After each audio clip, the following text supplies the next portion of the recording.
Malcontent News is a team of journalists, activists, and researchers with three key missions. A commitment to show an unfiltered view of the before, during, and after of key events, live, as it happens. To defend the First Amendment using our rights of a free press. And to amplify the voices of underrepresented individuals including Black, Indigenous, persons of color, and the LGBTQIA+ community. Our team is committed to seeking equality for all and holding those in power accountable. The easiest way to support Malcontent News is to bookmark our website at malcontentnews.com, like and follow us on Facebook, subscribe to us on YouTube, and follow us on Twitter, TikTok, Twitch, Instagram, and in the Google News app. To provide financial support, you can become a patron, make a one-time donation through Venmo, or link your Twitch account to your Amazon Prime account and use your free subscription to subscribe to Malcontent News. Thank you for supporting independent journalism and for being a malcontent.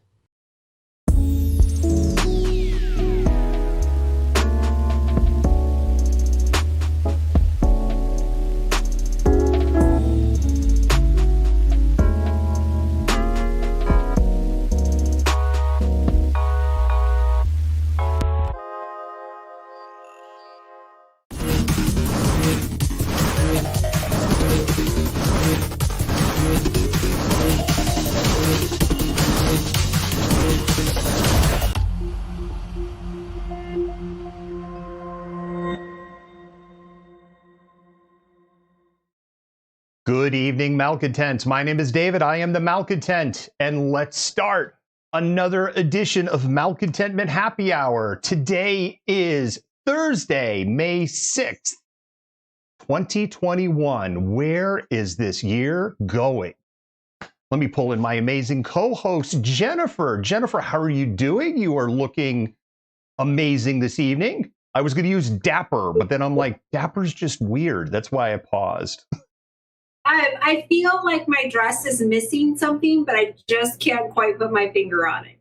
I can neither literally or metaphorically put my finger on it either, but I'm sure one of the malcontents will let us know in the comments over there. We love getting comments from our malcontents.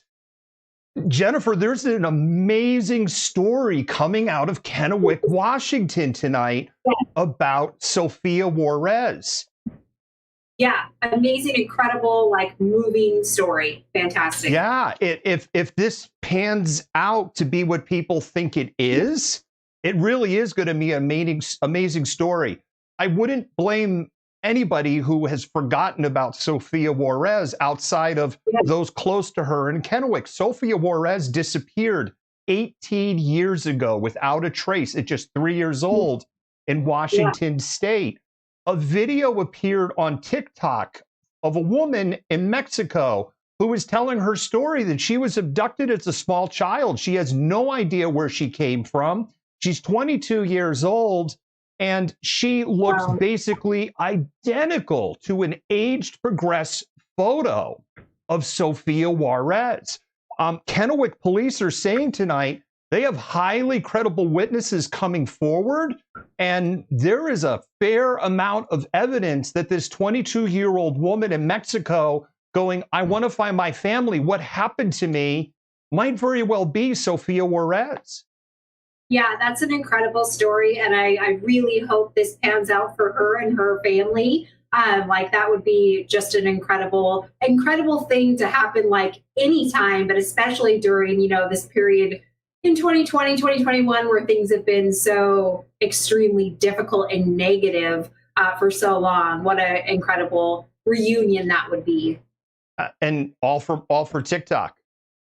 Yes, go TikTok. Even though you're acting kind of gross with your moderation right now, but we'll save that story for another day. Yeah, they really, really are. So we got some news coming out of Portland today in some protesting. So a man actually pulled a gun on protesters in Portland today, and there was a daytime march going on in Portland. A man in a red Ford pickup, go figure, One of the protesters was actually stopped by a small car brigade. The man then pulled a gun, and then only to be met by multiple guns by protesters. So the protesters were actually armed and turned it around on the man that tried to pull the gun on them.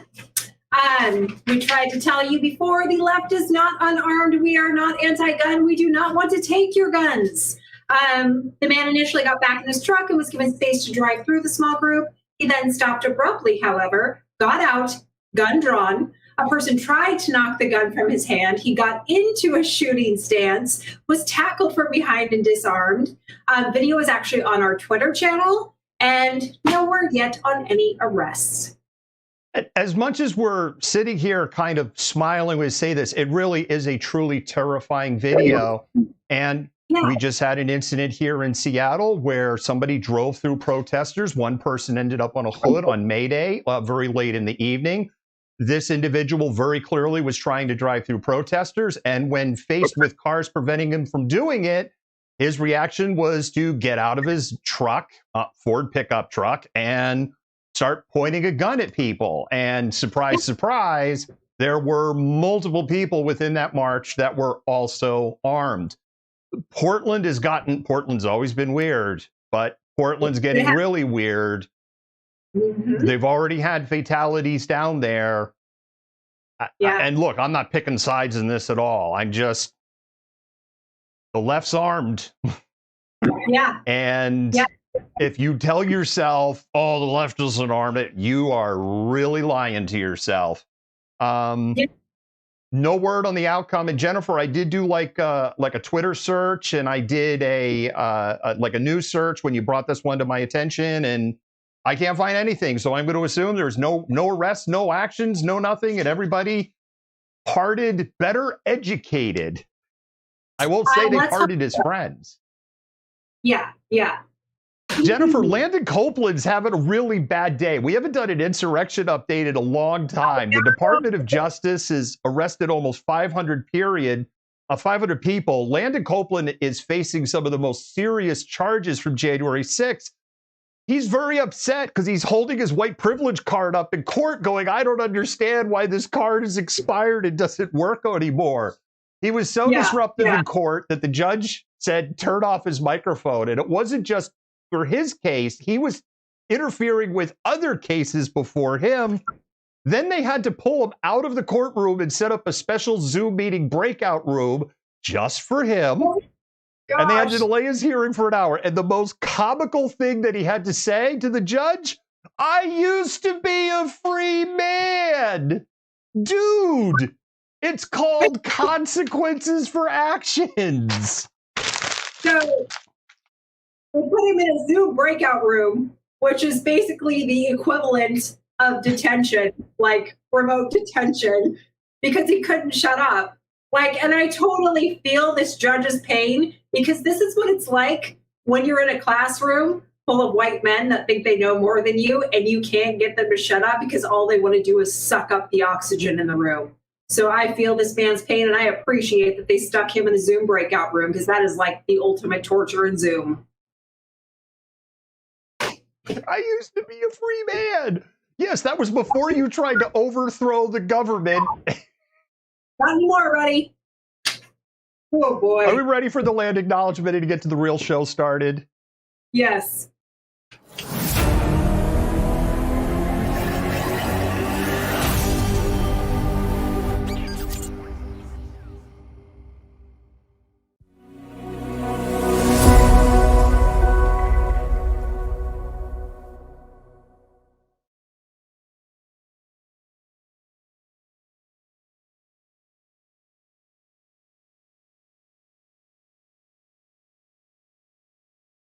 Malcontent News comes to you from Seattle, Washington, the occupied homelands of Coast Salish peoples. We are grateful to live and work as guests on these lands, the land which touches the shared waters of all tribes and bands within the Duwamish, Suquamish, Tulalip, and Muckleshoot nations.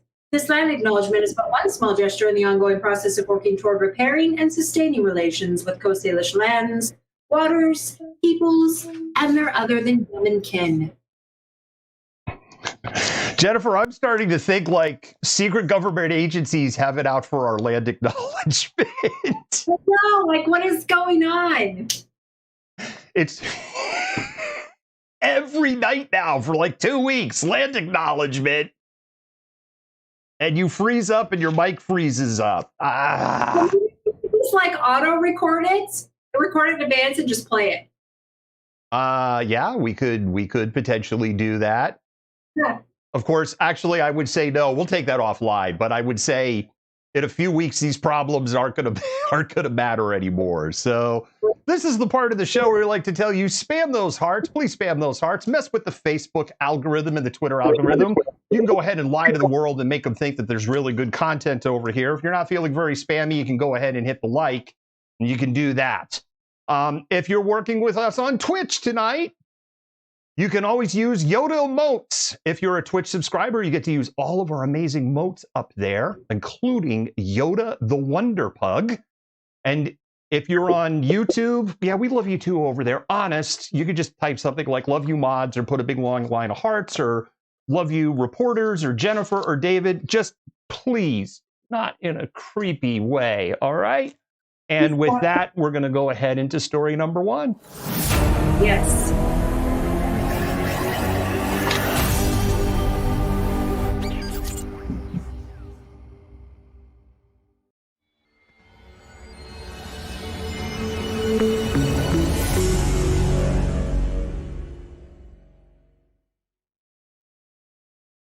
Jennifer, this story was brought to our attention yesterday about an incident that happened at a coffee stand in Kirkland called Javalicious.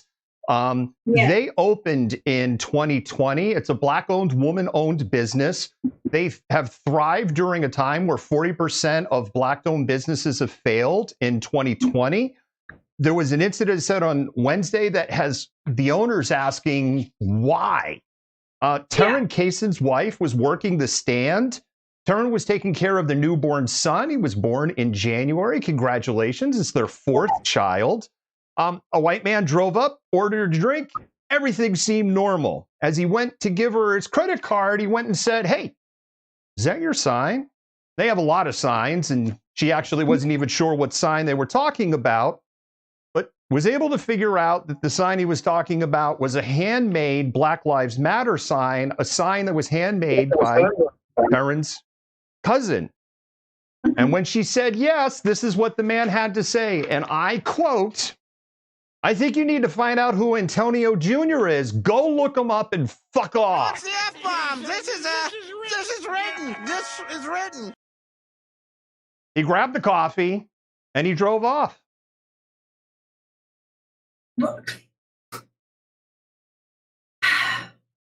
White men out there in the world, y'all need to do something about your fellow white men who keep acting like entitled fucking assholes, and that somehow, and for some reason, because they're white, and the world basically, like much of the Western world in particular, is so fundamentally grounded in white supremacy that there's still a large sector of you that think it's acceptable to behave this way. It is not. You're just assholes. I'm sorry. So I want to answer the question who Antonio Jr. is. Antonio Mays Jr. died June 29th, 2020. I would think for a fair amount of our audience, they know the significance of that date. Antonio stole a Jeep. He was driving a stolen Jeep. He had a 14-year-old in there with him. They rammed street barricades that led into what was CHOP, and then they rammed the barricades, the concrete ecology blocks outside of the East Precinct. A gun battle erupted. Antonio Mays Jr. was killed. The 14-year-old was critically injured. There have been no arrests.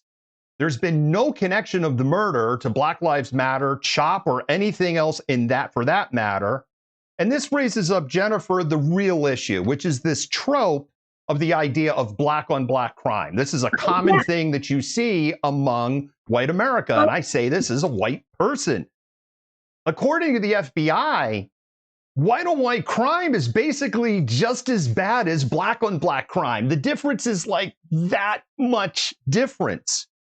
The United States is 13.4% black. Washington State is 4.4% black. Kirkland, Washington is 1.4% black. And there's reasons for that. When Washington wasn't Washington, it was part of the Oregon Territory. And in 1844, they passed a law in the provisional government of the Oregon Territory banning black settlers.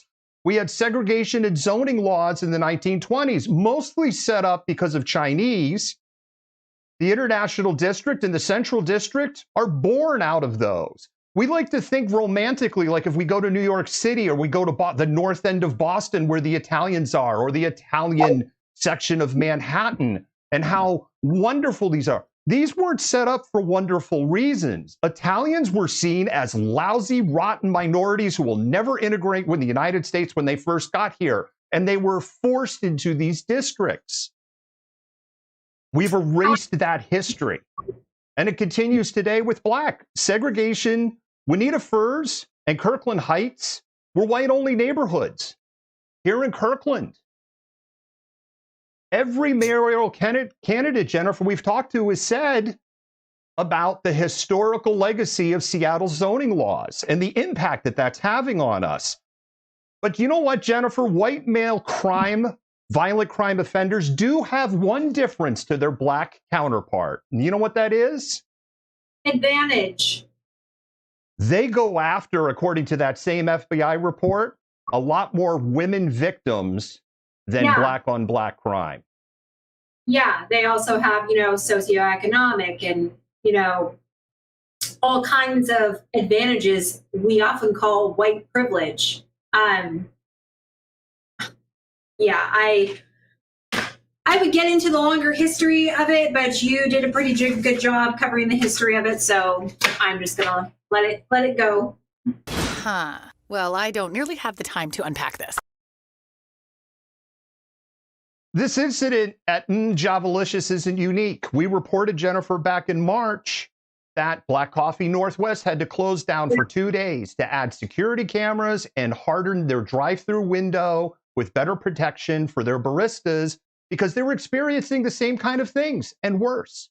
Yep, they were. And not only the harassment, the firebombing, and all the other stuff that has gone on that should be classified as hate crimes that gets very little attention. It just continues to escalate, and there are no consequences paid for it by the people who perpetrate these crimes. And so they're just going to continue to be emboldened and commit them. And to the earlier point about white men targeting women, Thurin firmly believes that this happened because it was his wife in the stand and not him, and that it was a woman. And then if he was standing in there, he's, by the way, a mixed martial artist fighter, this incident wouldn't have happened. The Black Lives Matter sign is going to stay. I think that's a no-brainer. Javalicious is located at 12,412 116th Avenue Northeast in Kirkland.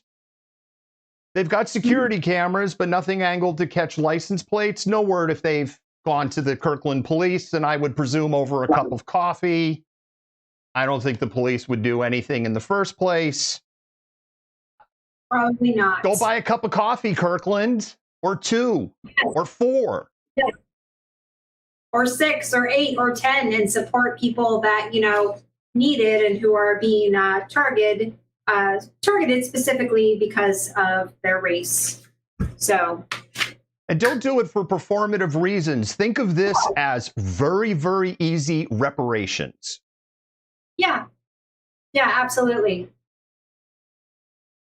Absolutely. This is like kindergarten grade reparations. Go buy a cup of coffee.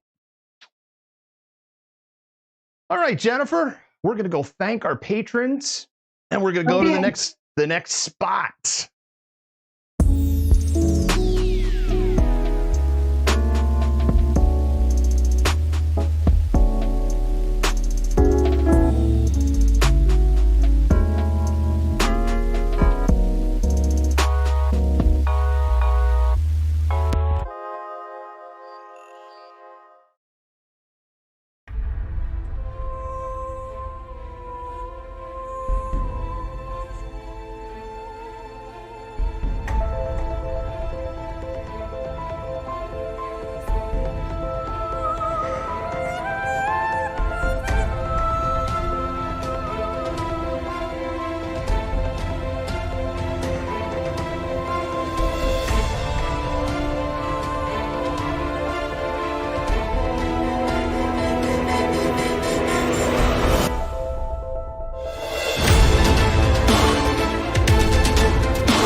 Namibia is a documentary that will be coming up in the fall of 2021. It covers the lives and stories of several people that live in the Katatura slums and the struggle that they have in a nation that is bold and beautiful and has mind-melting disparity among the people that live there. I know that I'm excited to it. Jennifer, there were comments, lots of comments in the story that we just covered over there. This really seems like this particular story has struck a chord with our audience. And I have to agree, I'm tired of the hate. Jennifer and I wallow in the hate 3 days a week. And then the whole team wallows in it on Sunday when we have our editorial board meetings. It's exhausting, and I keep up with it. I know why I keep up with it. It's because the Black community lives with this 24/7, 365 days a year, along with the Latinx and the Asian and Pacific Islander and the Native community. You think it's hard. We'll never understand what it's like to be in their existence, but gosh darn it, I want to make this world a better place. Absolutely. And with that, we're going to go to our next story. All right.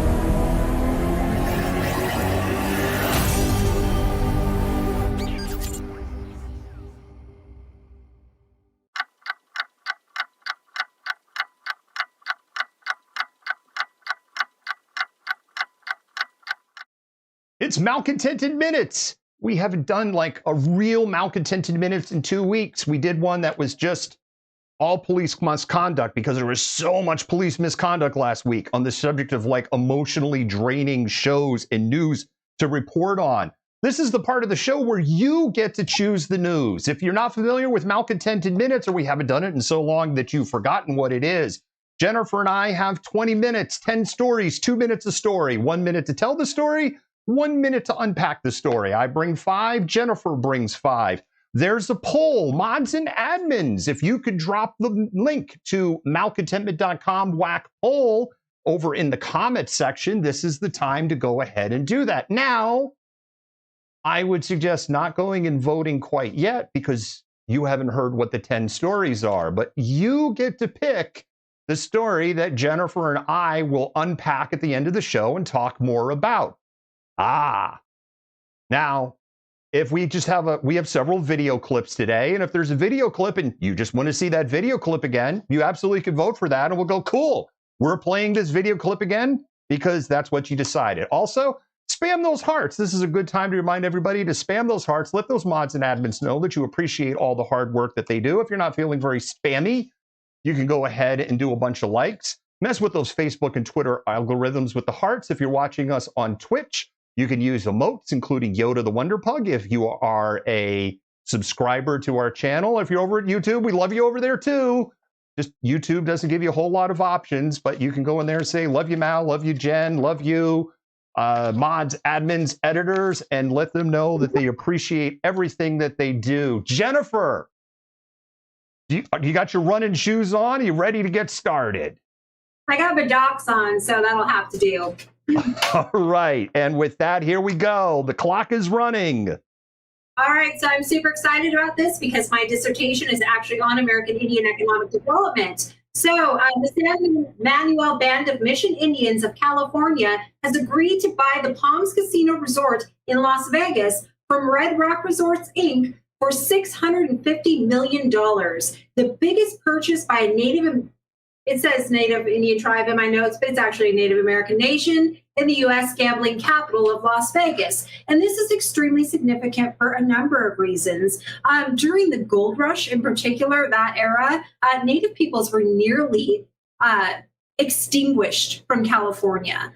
They now talk about it in the context of a genocide. So I focus on what it means for Native nations in the context of sovereignty and autonomy to move economic development beyond reservation borders, because it is a whole complex thing. So this is super exciting to me. I'm really glad to see that, Native nations are getting to move into the gambling game in Las Vegas. Of course, the Seminole bought the Hard Rock in Florida. We have, a lot of native casinos in this particular area, the large Muckleshoot Casino, we have Snoqualmie. So this is a way in which they can, invest, and it's lucrative, and it does things both within the community and externally. Because of the Indian Gaming Regulatory Act, there is, state PACs and things that go along with that. And part of that is investing part of that money philanthropically outside reservation borders. So I'm really excited about this.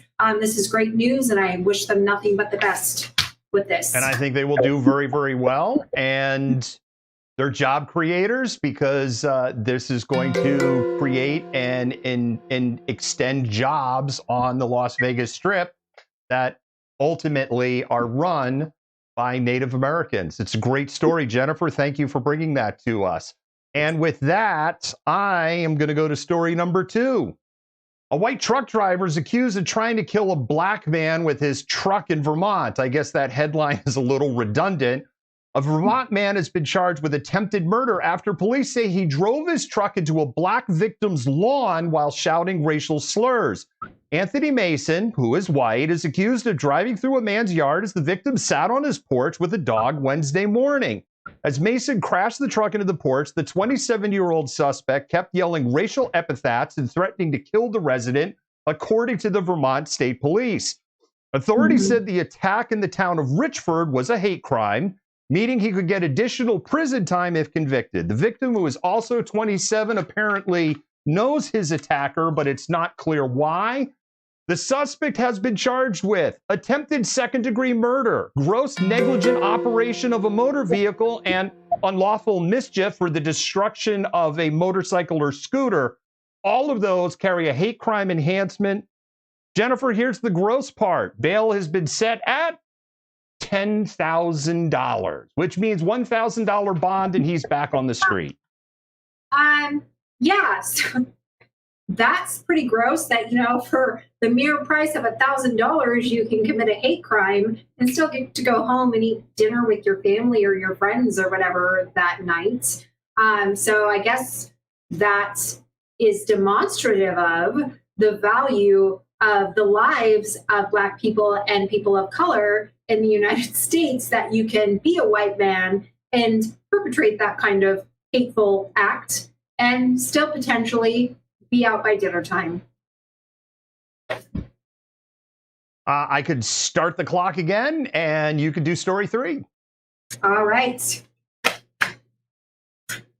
So Amazon, good old Amazon, just can't keep itself out of the headlines, right?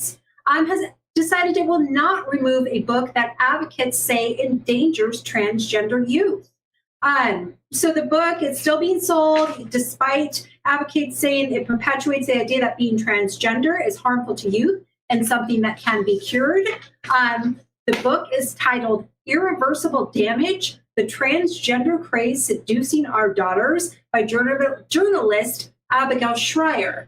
So there have been several complaints, not only by advocates, but people who identify as part of the LGBTQIA community within Amazon, to have this book removed, because it's basically advocating for, that being transgender is dangerous, it's harmful, it's advocating for types of conversion therapy. But Amazon has decided that in its huge corporate capacity, and apparently it just likes to be in bad news, negative press is better than none, I guess, that it's not going to pull it from, its website. Hallelujah! Holy shit! I'm so annoyed with stupid people. The fundamental problem I have with this, and I'm sure if there was an Amazon spokesperson that would go on the record on this, which of course we know there isn't, they would be, we're trying to balance the thing from all sides. We're accused of being too to the left and supporting this and supporting that and the other. You know what, big tech, the problem, what I think it is, you're totally inconsistent, and you have not provided a very clear set of written rules to everybody on what floats and what doesn't. You just kind of punt when these issues come up. But this nation is moving into crisis, Jennifer, in particular, in how we're viewing the transgender community. You want us to unpack it more? My minute's up. We could talk about it more. So you can go ahead and vote for that particular story. On the subject of transgender, let me move on to the story number 4. On May 3rd, Caitlyn Jenner said that she opposes transgender girls. I want to be very clear here. Transgender girls is Caitlyn Jenner's words. Competing in girls' sports as schools saying it's an issue of fairness. Jenner stated, and I quote, "That's why I oppose biological boys who are trans competing in girls' sports in school. It just isn't fair, and we have to protect girls." But there's a problem. Guess who's been playing in professional golf tournaments? Yeah, and we had a big moment during the Wednesday Pro-Am, if you will. Some star power. Caitlyn Jenner playing her approach to the first hole trip. I like the swing. That, yeah, that's got to be a wedge. And, well, they're watching it. It went in. Yeah, it went in. When everybody's doing that, it went in. You deserve more than a high five. Hallelujah! Holy shit! Where's the Tylenol? All you.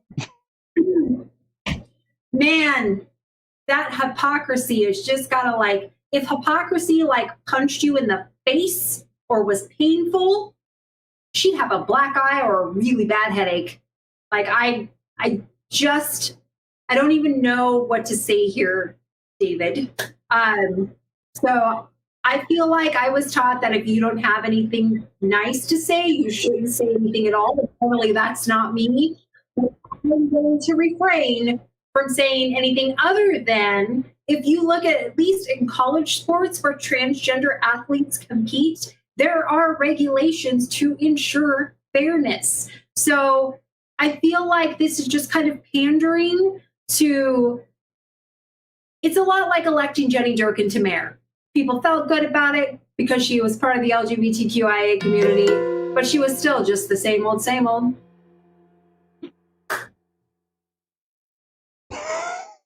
Jennifer, we need a mic drop clip. Wow. All right. Story number 5. Oh, yeah. So, people are selling them fake vaccine cards, and somebody got caught.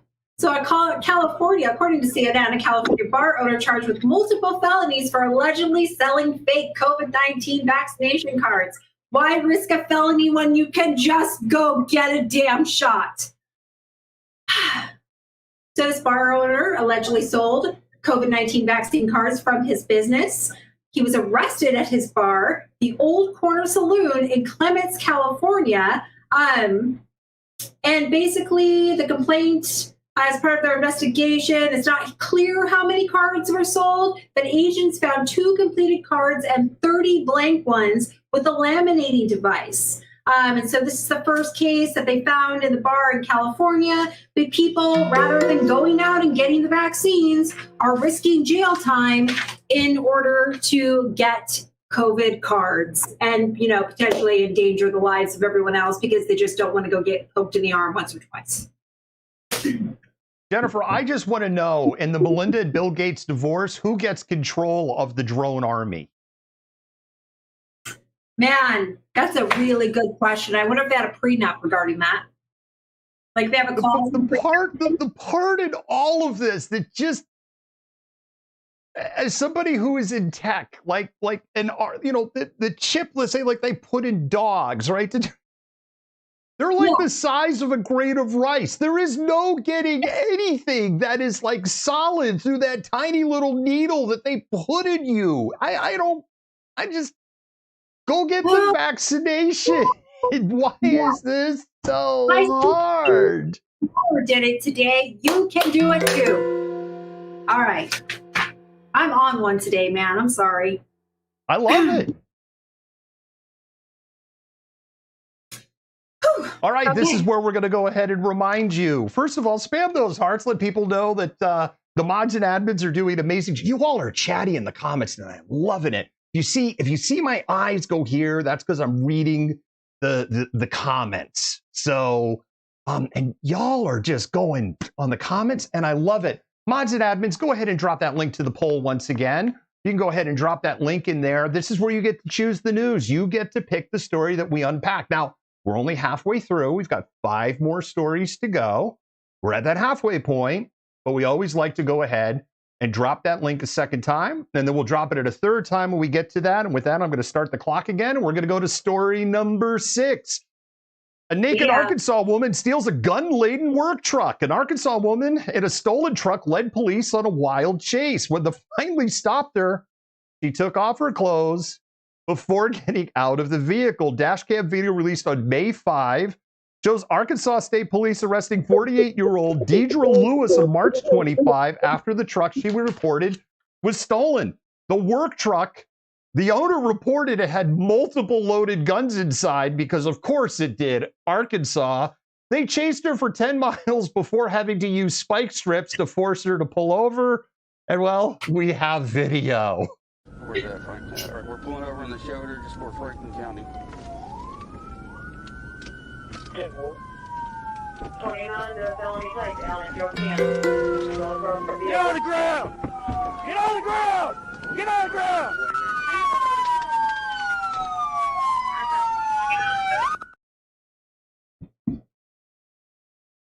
Jennifer, I almost feel bad for the police officer that had to tackle her.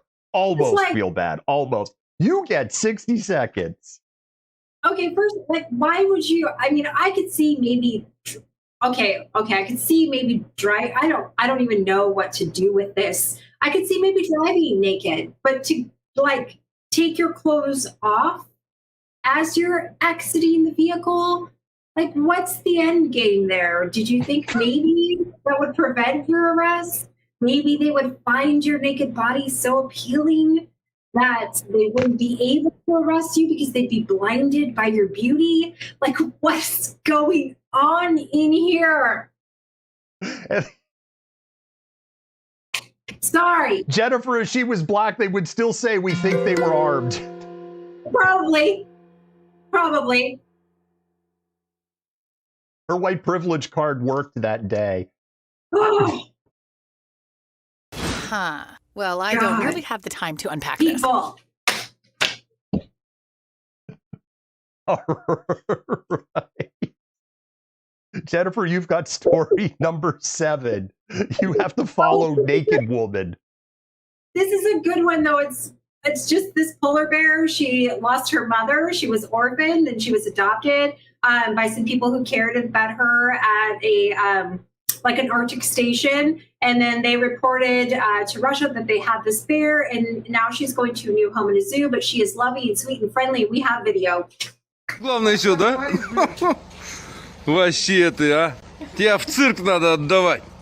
Лезь еще давай, лезь. Эх, малыша ты, малыша, а.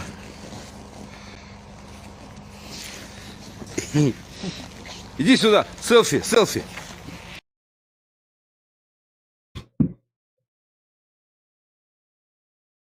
He's so cute. Okay. Is that what you got?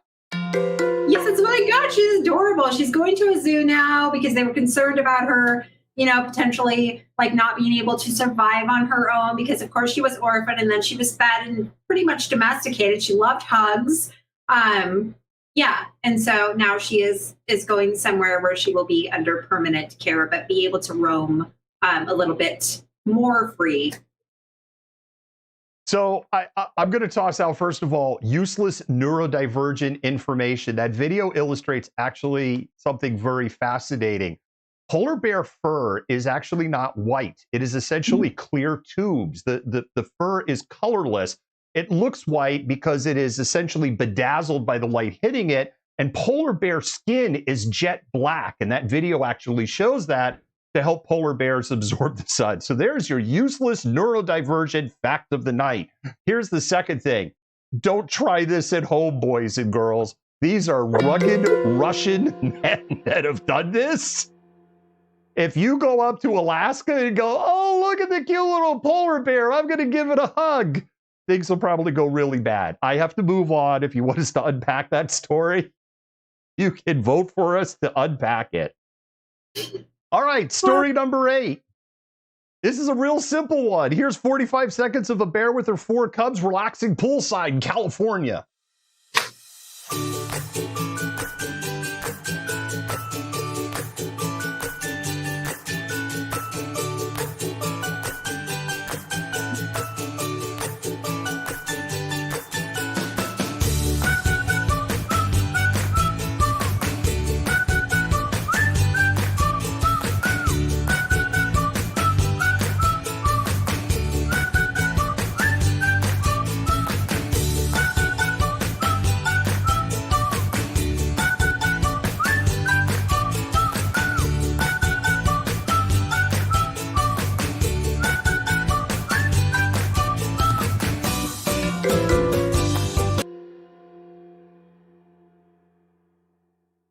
I love how the Cubs are like, hell no, and that runt is so friggin' cute. I want to hug it.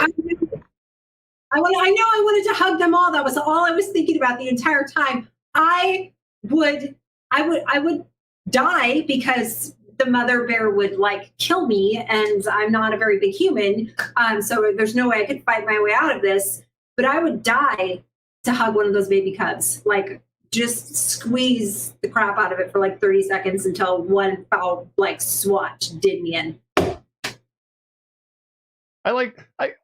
When I saw that clip and I looked at that little runt, it's so much smaller than its siblings, and I'm like, I don't think that poor little thing's going to make it. Someone needs to take it in and give it some meatball sandwiches so it can grow up big and strong. Did you threaten to give me a meatball sandwich the other day? I have an obsession with meatball sandwiches.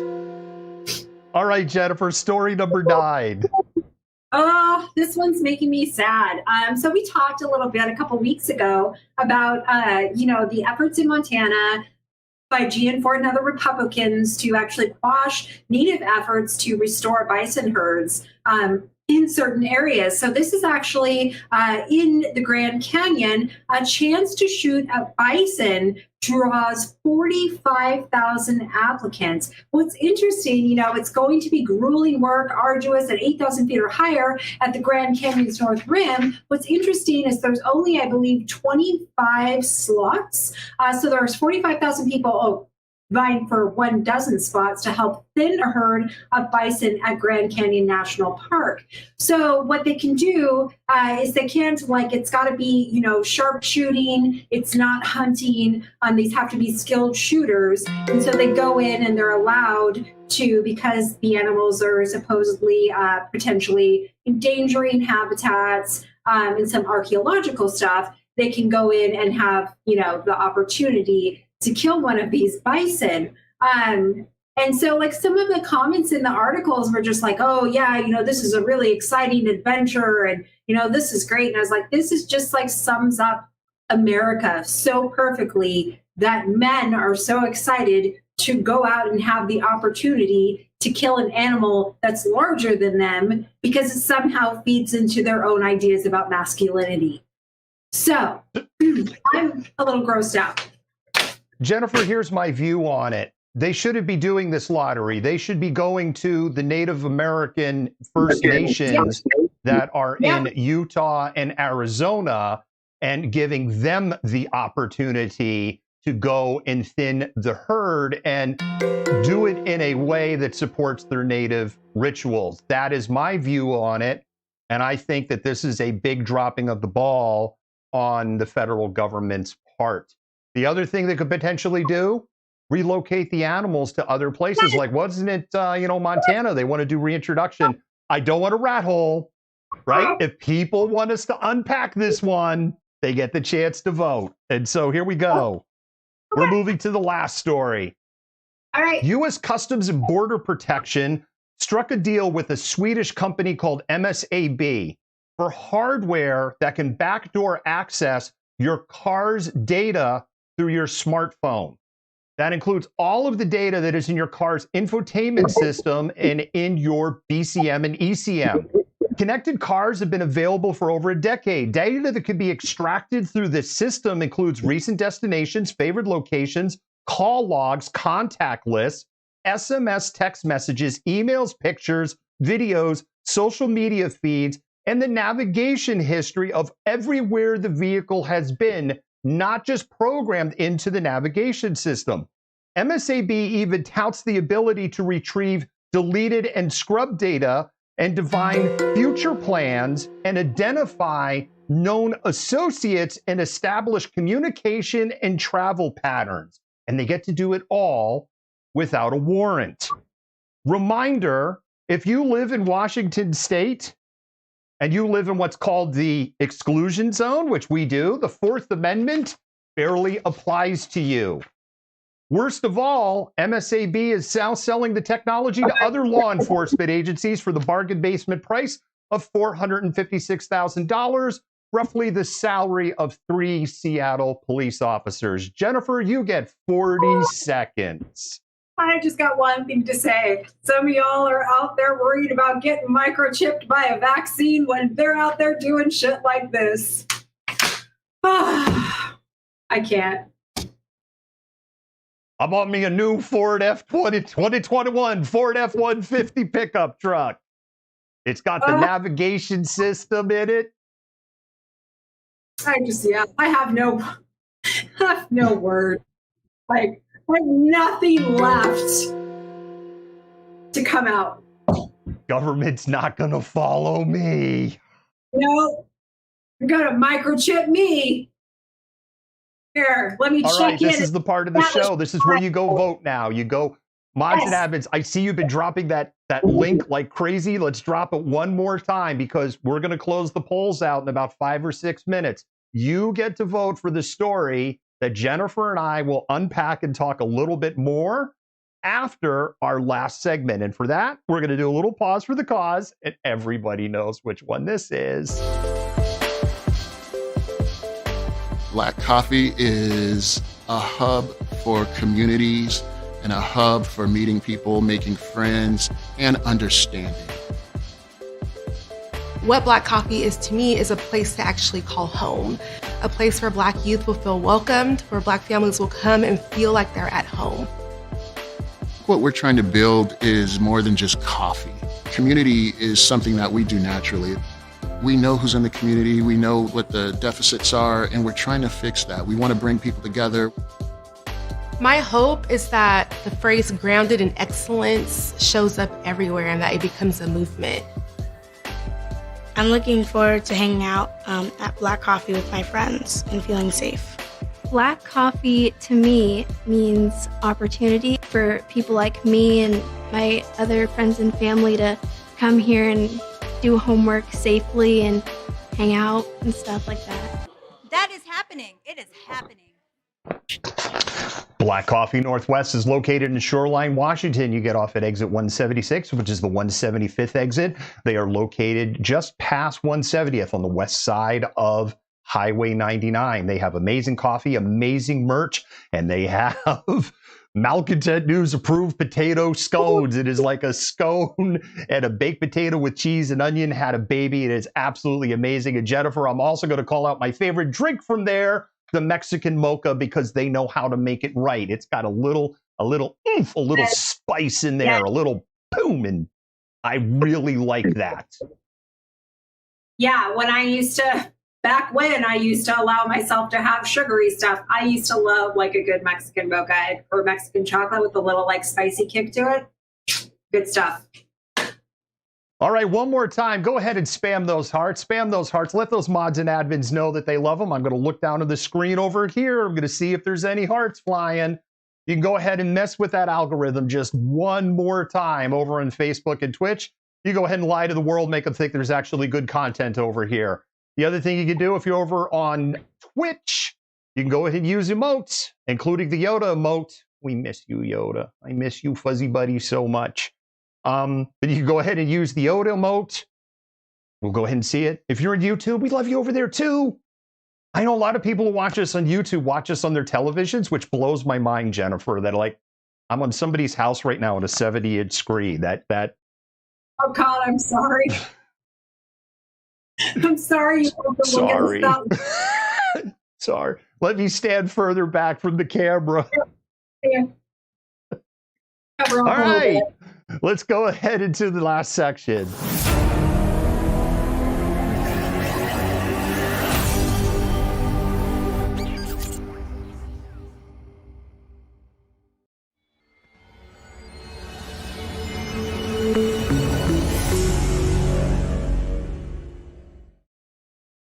All right, the latest data for COVID is out, and it looks like cases are starting to plateau a little bit. And Jennifer, we're going to go ahead and go through the numbers.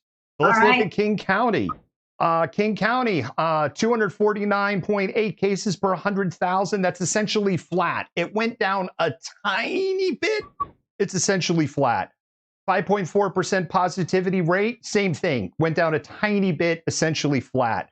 86.5 ICU utilization. That is now in the red. That is bad, and it went up. 13.7% in ICU are COVID patients. There's actually some good news. That one is down. We continue through the Snohomish County lowlands. Snohomish County, 230.8 cases per 100,000. That is also flat. It is down just the tiniest little bit. 7.2 positivity rate, same thing. If you want to get pedantic, down a tiny bit, it's basically flat. ICU utilization, 70.2%. That is up a lot. That is a big swing in 24 hours. And the 19.1% of people in ICU are COVID patients. It's one of the highest rates in the state. And that went up 2% overnight. So Snohomish County's hospitalizations are really going up. Go over to Pierce County. Pierce County's at 372 cases. They're flat. Positivity rate of 11.7 was flat. 90.8% ICU utilization is down. 16% in ICU as COVID patients, also down. So Pierce County, we got to see a few more days of data, Jennifer, but it looks like Pierce County has hit their peak and is going the right way. Judge and jury is still in deliberations for King and Snohomish County. Yeah, absolutely. But I just want to point out, this is your last chance to vote in the poll right now. So whatever story you'd like to see David and I unpack, or if you just want to see teddy or like polar bears or brown bears in the swimming pool on a loop for like 5 minutes, we can do that too. But you better get your vote in now or it's not going to count. Thank you for that, Jennifer. We do have the numbers on Ferry County. We've been tracking that after their super spreader event. They are at 1,036. That is not a typo. 1,036.7 cases per 100,000. That's actually down, but it is still one of the worst rates in the United States. Positivity, 10.4%. That is flat. 91.8% ICU utilization is flat. There is actually no ICU in Ferry County. That is looking at what the state of Washington calls the entire Eastern District, which would include Spokane. 15.3% in ICU are COVID patients. And again, anything over 80% ICU utilization is not good. Anything over 85% is bad. So we have two of the counties that we're kind of reporting on here have very, very bad ICU numbers. Not to the point of transferring patients, but they have almost no wiggle room left. Yeah, absolutely. Which is why it's so important that you, not try to get yourself a felony and buy vaccine cards and actually go get the vaccines, but still continue to abide by the protocols that were put in place to protect you and other people, which is masking up and social distancing. Wash your hands, use hand sanitizer, make your vaccine appointment. You can do it. I have faith in you. And just remember, if your car connects to a cell phone, they're tracking you anyway. You brought up such a great point. Jennifer is on fire tonight. Hallelujah! It's kind of like Bonnet missing an arm. All right. We're closing the polls. Mods and admins. While we go ahead and do a little pause for the cause, polls are closed. You can go ahead while we're doing for a pause in the cause. We're going to keep our eyes on the comments, and we're going to see who won.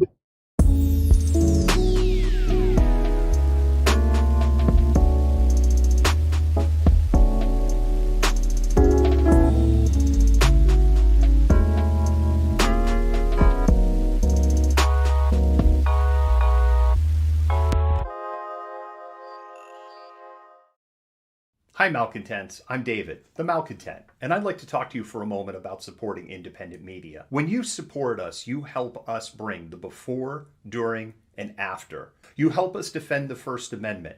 You help us amplify BIPOC and LGBTQIA voices, and you help us hold leaderships at a local, state, and federal level accountable. None of this would be possible without support by viewers just like you.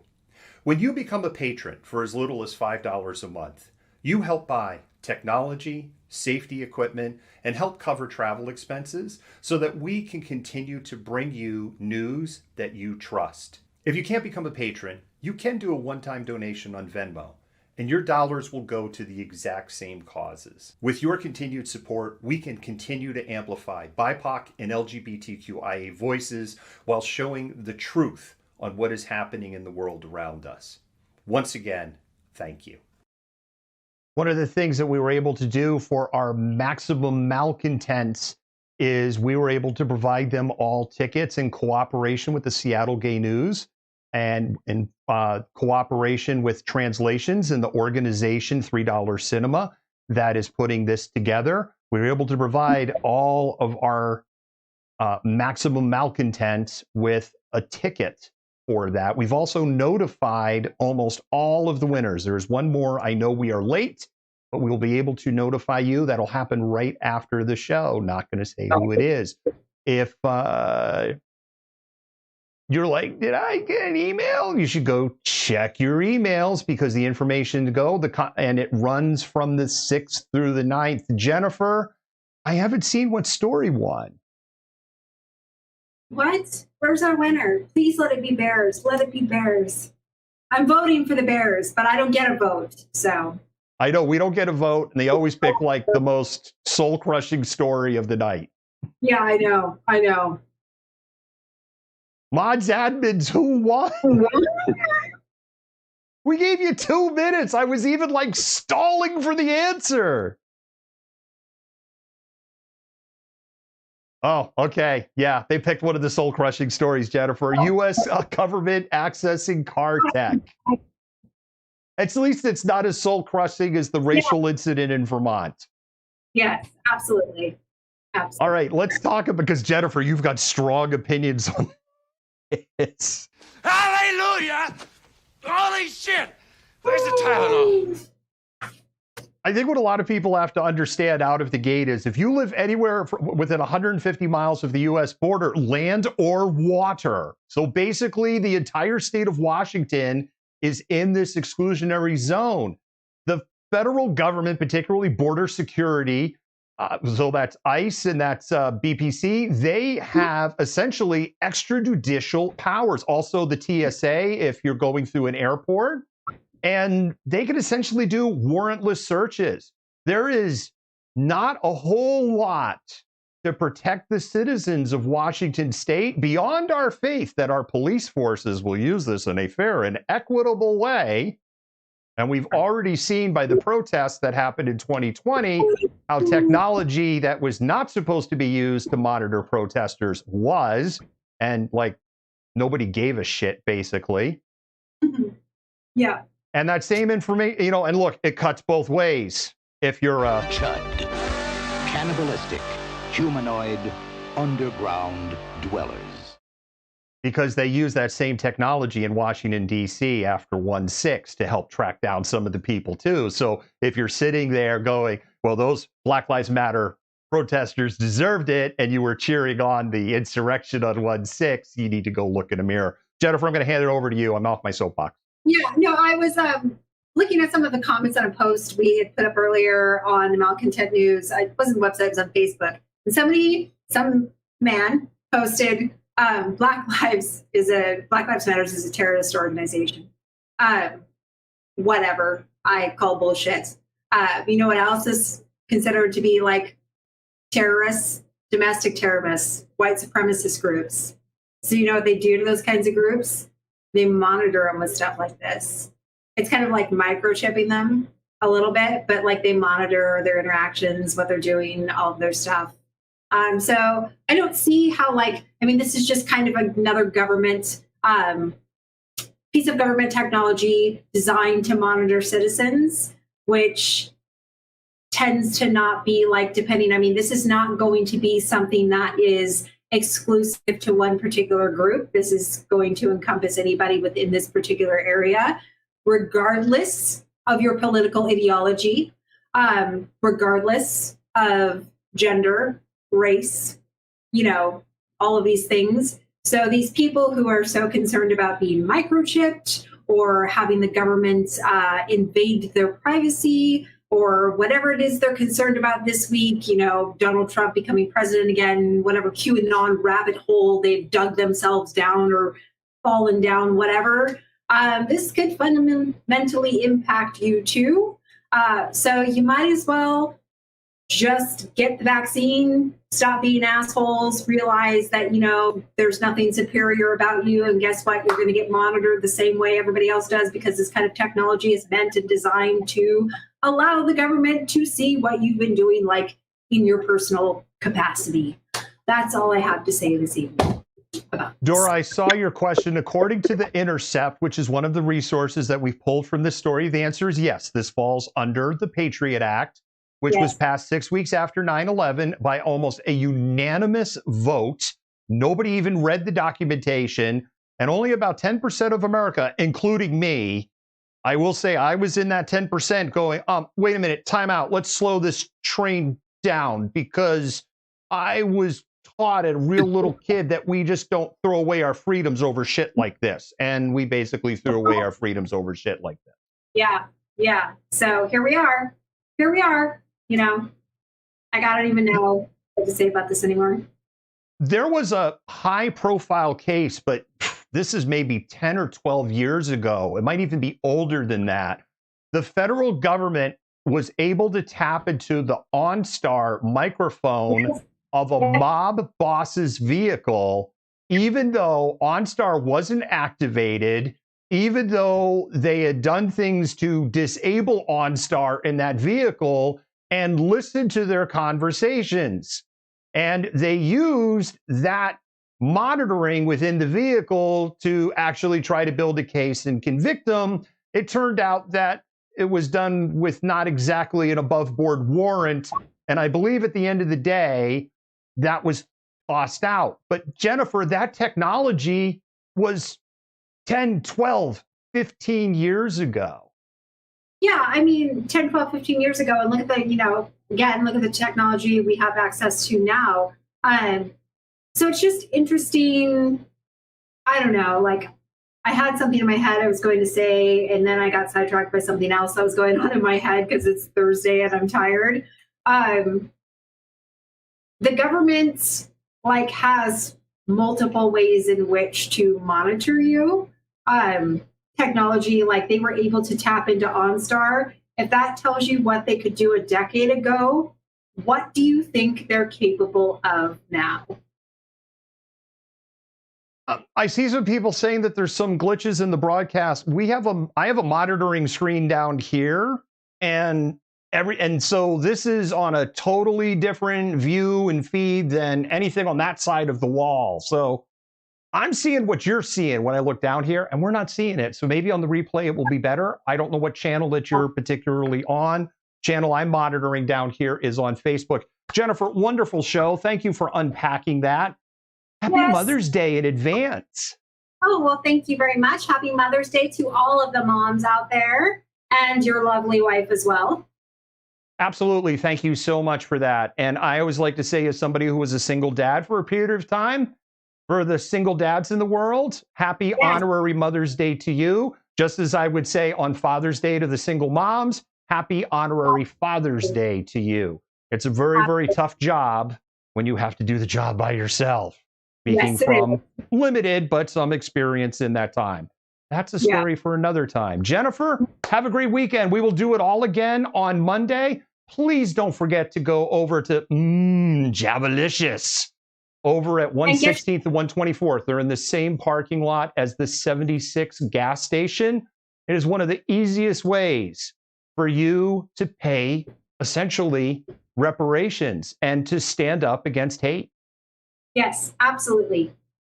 Malcontent News is a team of journalists, activists, and researchers with 3 key missions. A commitment to show an unfiltered view of the before, during, and after of key events, live, as it happens. To defend the First Amendment using our rights of a free press. And to amplify the voices of underrepresented individuals including Black, Indigenous, persons of color, and the LGBTQIA+ community. Our team is committed to seeking equality for all and holding those in power accountable. The easiest way to support Malcontent News is to bookmark our website at malcontentnews.com, like and follow us on Facebook, subscribe to us on YouTube, and follow us on Twitter, TikTok, Twitch, Instagram, and in the Google News app. To provide financial support, you can become a patron, make a one-time donation through Venmo, or link your Twitch account to your Amazon Prime account and use your free subscription to subscribe to Malcontent News. Thank you for supporting independent journalism and for being a malcontent.